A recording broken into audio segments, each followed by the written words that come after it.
I'm one of the leads at nthuse. Today I really want to talk to you about job advertising and how you can bring your employer brand and your employer value proposition into this world. Just to give you a quick background of who I am and what I know about job advertising, Enthuse's parent company is Magix, which you may or may not have heard of. We provide white label job boards. So basically, if you go onto the Guardian or the Washington Post and go to the job section, we provide the technology, design that part of their site, look after the user experience. We do that for about 260 different brands. That equates to 500 job boards. In any one year, we'll see between 50 and 60 million job ads go through our systems, and we get all of the data from that so we can analyze what's going on. So we know a little bit about job advertising.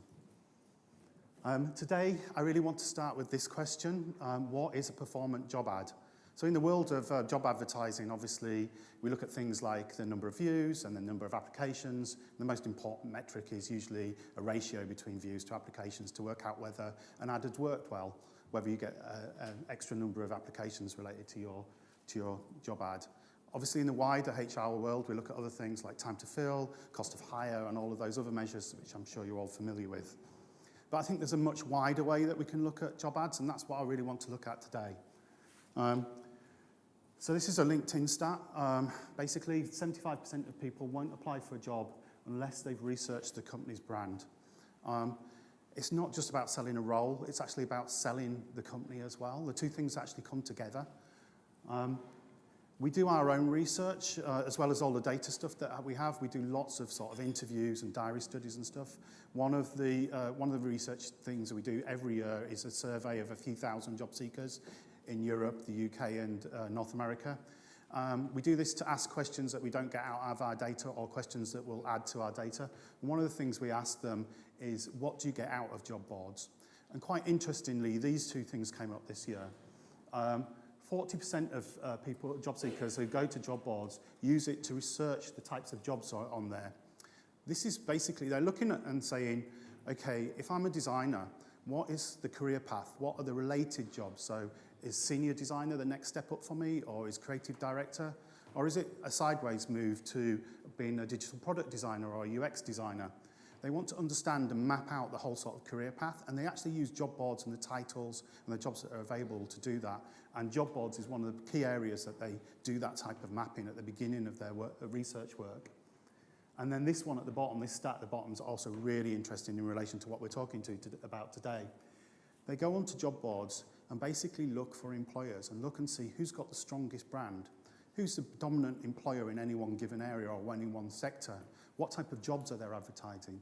So they're not only just looking for roles, they're actually looking at your employer brand while they're on the job boards. So if we take that type of perspective of looking at jobs, we can broaden what a job ad is and what a performant job ad is. And today we'll be looking at it in relation to these four things: the language, the employer value proposition, the visual hierarchy. Unfortunately, it's only a 20-minute talk today, so although the channels and reach, actually, that's where you place your ads and how large a group of people you get to is really important. I haven't actually got the time to do it. Maybe we'll save that for another day. But we'll look at these three things in detail. So let's start with language. Textio did a really interesting piece of research just recently, and this is a question I get asked a few times, and found that actually grammar and spelling doesn't make any difference at all if you do using traditional measures. The number of applications doesn't go down if there's spelling mistakes and grammar mistakes within an ad. If we're just talking from the sort of pure performance level about the number of applications you're getting. Obviously, you might not want this if you're talking about how people perceive you professionally. I think it'd be a good idea to correct these things. But just interestingly, it doesn't really affect the outcomes. If we move on to a more sort of broader concept of how language works and looks at sort of readability. So here we're looking at like the effects of things like jargon, sentence length, sentence complexity, and also the use of active or passive voice within the language. Actually, there is research to say that all of these things affect adverts. Specifically, the one down the bottom here, sentence length and sentence complexity, is probably the biggest out of these three. If you've got really complex things that are hard to read, it will actually impact the number of applications you get. One of the other things to look at as well is if they don't understand the job itself, the actual title, they're not going to apply. You need to have really simple titles. In this case, it goes back to that piece that I just said. They map out the career path that they're looking for, and they expect the job titles to fit within that career path. So if they sit outside of it, if it's a title that's really specific to your company and uses a language internal to your company and not the language that the job seeker understands, you'll have problems actually getting them to actually click on the link to go and look at your job ad. Appcast in the US did some quite interesting research about job titles last year. They looked through all of the jobs that's gone through their system and then looked at the application rates and the view rates related to the length of the job titles. And they actually broke it into sort of 3, 6, and 9.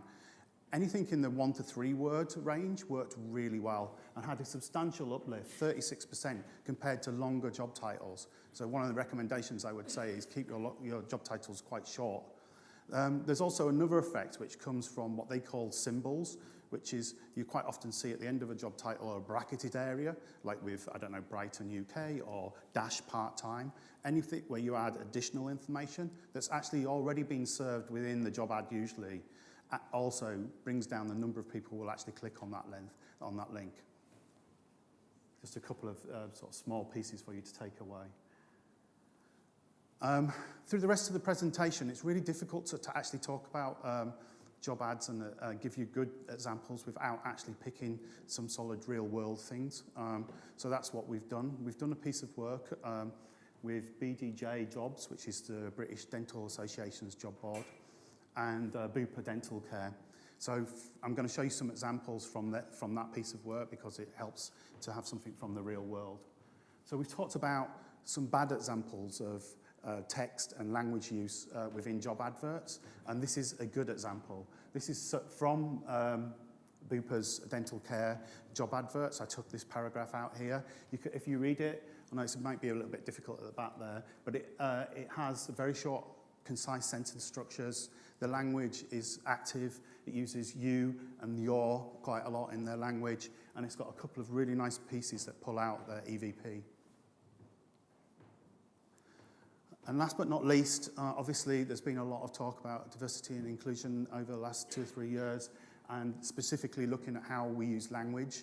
Azuna did this study. I think it was over about 80,000 jobs they looked at, running the gender decoded word analysis tool, and found that 60% of them had a male bias in it. There are tools out there that will help you address this type of thing. If you're just looking at the readability stuff, so the sentence length and sentence complexity, you could probably use a tool like Grammarly. Will really help you to work with text. If you're looking at this type of subjects, obviously Textio and Tap Recruit are 2 tools that are out there that deal with this. But there's also a free tool called Gender Decoder if you wanted to look at your text and the language you use. Okay, so that's language. We'll sort of build up a little bit and go on to visual hierarchy. Now, this is a subject that's not really often talked about in relation to jobs, but it's got some interesting impacts. We'll just go through this. I'll give you a second to read this. So I'm hoping that you read it in the right order and that it actually worked. So you should have read you will read this first, and obviously what I'm doing here is playing a little bit of tricks. I'm using contrast here to pull your eye in. Obviously also the size of the text helps, but I'm basically beating the way that you'd want to read it, which is from the left to right from the top, and that you then read these 2 down here and go to the top. What this shows is that with some effort in design, you can actually change and affect the way that people read things. And we're going to delve quite deeply into how this actually works. So the web is a really interesting medium. It's caused us as a race to move the way that we start to read things, and we've got into scanning things quite a lot. And I know everybody in this room has probably heard about scan reading and how it affects how we consume on the web. I think it's worth us going into some detail about actually how scan reading works so we can understand how we can use that to our benefit. The Nelson Group, which is actually led by Jacob Nelson, one of the leading UX designers, has done a lot of research using eye tracking technology, sort of machines that track how your eyes read. This, what you can see on the side here, is called a glaze plot. It basically tracks the eye and looks at the parts of the text that are being concentrated on. The most cited piece of work that they've done as a research group is this work on eye tracking, and they've pulled out about 4 or 5 different patterns. There's 3 of them that are really useful for us when we're looking at job ads, and I'm just going to quickly go through them and explain them. So the first one is the F pattern. Basically, as we look at a wall of text, and by a wall of text I mean large paragraphs, one after another, that've got no subtitles or anything like that, which is actually, unfortunately, quite common in job advertising. What tends to happen is you start on the first paragraph, you read across from left to right on the first line, you drop a line, and then you read, but maybe only 80% of that line, and you cast like basically a wedge across it. So you can see here a little bit in this one that only the top part's been done and slightly more to the left-hand side. As you start to drop down paragraphs, you basically read less across and less down to a point where you actually stop reading. And it's called the F pattern because it basically draws out an F, very large line at the top and then a smaller line in the middle with a concentration going down the left-hand side. If this was a heat map, which is like the types of maps that you see for showing clouds on weather, it would actually show this more, you'd be able to see it more clearly, but here on the glaze map you can see the top level part of it. It's not the only pattern, but it's probably the most common pattern that people use to scan text, to try and find out as much as possible about a piece of text in the quickest possible time. The 2 other ones which are really common, the layer cake one, which is very simple to understand. If it's got subtitles, you basically jump from one subtitle to another reading them to see if there's anything interesting. So basically you have a layer on each one. It's as simple as that. The spotted pattern is actually one of the more interesting ones. As we look at a piece of text like this wall of text, rather than do the F pattern scan, you basically run through it and see if there's anything that stands out to you. So that could be a telephone number. Because it's a series of numbers rather than text, it will immediately pop out.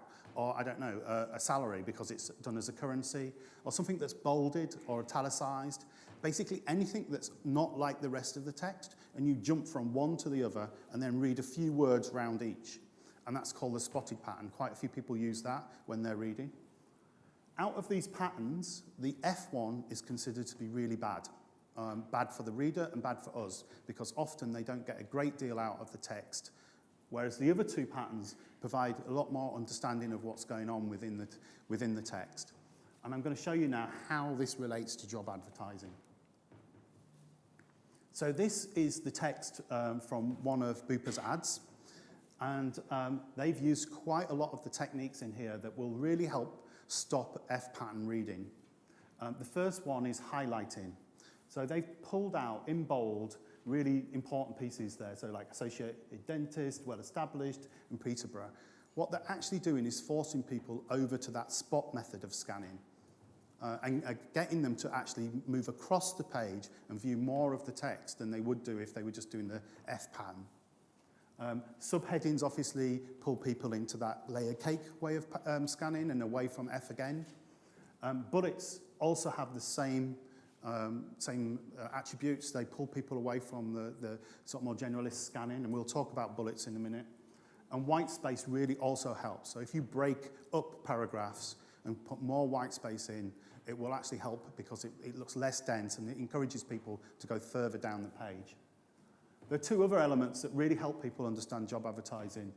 Writing in pyramids and single point paragraphs. Single point paragraphs is self-explanatory. Writing in paragraphs, the best way I remember this personally myself, is a bit like how a newspaper article is written. So you might read a really quick, snappy title for an article that says, "Man killed in car crash." The next paragraph down gives you the full story, but just slightly enlarged. So it might be, "Man was killed in Sutton on the road in a headlong collision with a lorry." And you can see here that's exactly what they've done in their first paragraph of this advert.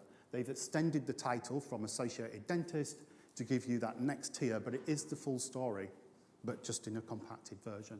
Another really good technique in there.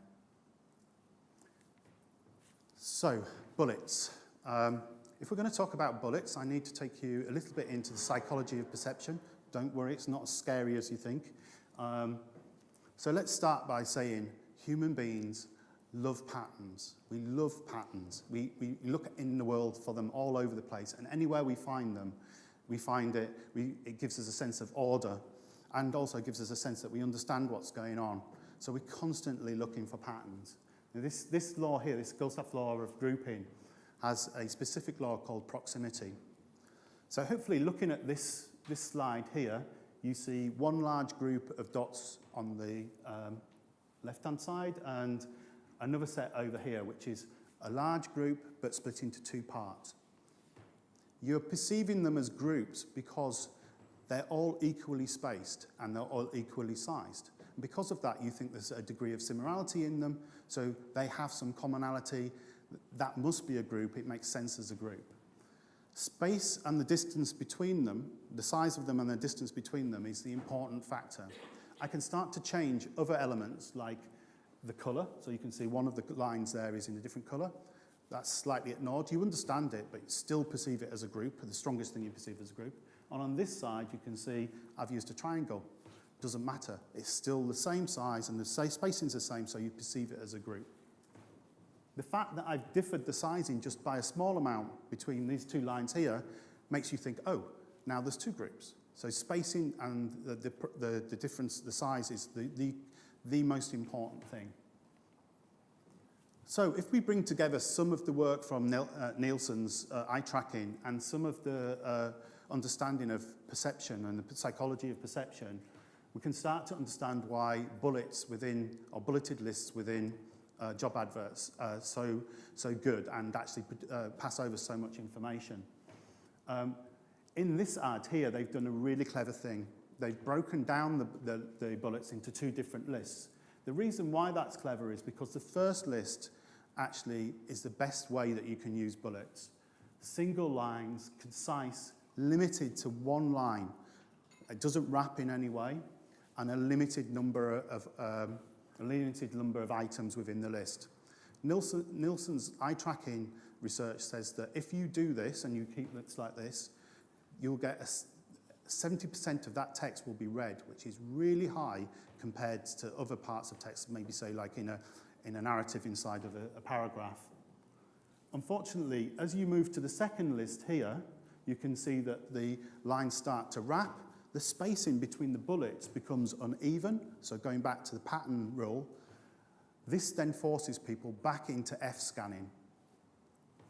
So whoever did this ad was clever enough to understand that and then has put bolded elements in it to try and pull them back out again into that spotted scanning pattern. So we've seen a very sophisticated use of styling and visual hierarchy. Okay, so we've talked about that. We'll move on to the next one, which is how do you then deploy your employer value proposition within an advert?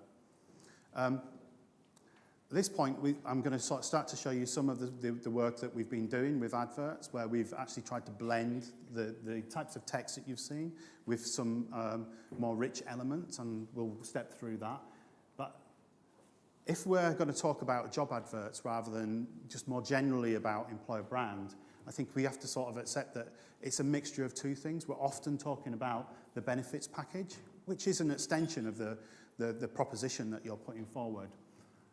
And then if you can pull out something that's unique in your employer brand proposition and use that within an ad, that's also very powerful. So it's usually a combination of these two things that works well. In terms of what that proposition should be, at least from my perspective, I really buy into the whole thing that I don't say what my company's employer brand is. The people that work for my company say what it is. The people who want to work for my company say what it is, but I don't define that. So if I take that stance, then I have to understand what they think about my company to do that. And so we need to work on a sort of research-based evidence to understand what the propositions might be that I can then enhance and replay back out to the wider audience that I'm trying to advertise to. Obviously, it wouldn't be a good idea for me to do it personally if I started interviewing the people worked at Magix. Credo will be speaking later, actually involved, and we're actually developing our brand at the moment in conjunction with them. They've done loads of research for us. They came up with 4 things that we thought were interesting about how our company works, and we've picked one, mainly because it differs from the companies around us. And that's our unique message that we're trying to play back. So if we break down the advert, we'll start first with the sort of more benefits-related stuff. So it's pretty simple, something that's concise and well-written, using all the techniques that I've just gone through, has a description in, has things like location, highlights information, talks about things like career progression, if that's important to your audience. One of the other stats that I'd just like to say, if you're talking about benefits and you're talking about what to put into it, salary is really important. Now, I know sometimes it's difficult because you don't want to talk about salary, or your hiring managers don't want to talk about salary in advance of doing negotiations. But if you can put a salary range in, you'll see a 30% uplift in applications. Once we've got past that, this is the header to the ad that we designed for Booper. We picked some of the imagery. I think that they've got a series of imagery that relates to their brand. It's quite welcoming and quite emotive, pulls people in. Most importantly, we pulled a strapline out, which is one of their major propositions. They're basically trying to communicate the fact that they want dentists to feel that they've got a degree of freedom. So we've put that really to the center of the design. And then towards the bottom of the advert, we've pulled in a lot of rich media and a lot more of the sort of central proposition elements from their employer brand into the actual advert. So let's bring all of that together and talk about what actually happened with this advert and did it perform or not. So we included within it, obviously, the EVP, some of the workaround language, the visual hierarchy, and in this case, the channel where the advert went up for us to do the testing was the British Dental Association's web job board. About 4 or 5 weeks ago, we ran a test just to see how this would work. We basically did an A/B test. It was more formally, it's a split URL test. We take all of the audience, so basically every job seeker that comes onto the job board, split them in half, and if any of them go to look at a Booper job, half of them would see the standard ad, as it would usually be, and half of them would see this enhanced ad. So here we can see the top and bottom of the ad. And we ran that test for 2 weeks, and here I'll just show you the ad. Hopefully it will scroll up as I'm talking about it. So we saw a 134% increase in conversion rates. The important thing to remember here, I mean, obviously the rate's important, but the important thing to remember here is the standard ad that went up was a really well-conceived, well-written ad. It uses all of the techniques that I talked about. It's got a well-written copy in it. It uses things to try and get around some of the scanning issues and stuff like that. And even with that textual ad sort of done to that level and that level of competency, by adding these additional pieces into the ad, we saw a substantial uplift in the application rates. So and it goes back to what I said right at the beginning. If you can bring your brand into the world of job advertising, you can see a real big uplift. So hopefully today I've given you some tools and some interesting things to talk about how you can possibly change the way that you consider job advertising. And if you do look at some of the things that I've talked about and implement them, I'm sure that you will see a greater conversion and, more importantly, a more coherent view from the job seeker of what your brand is. Thank you.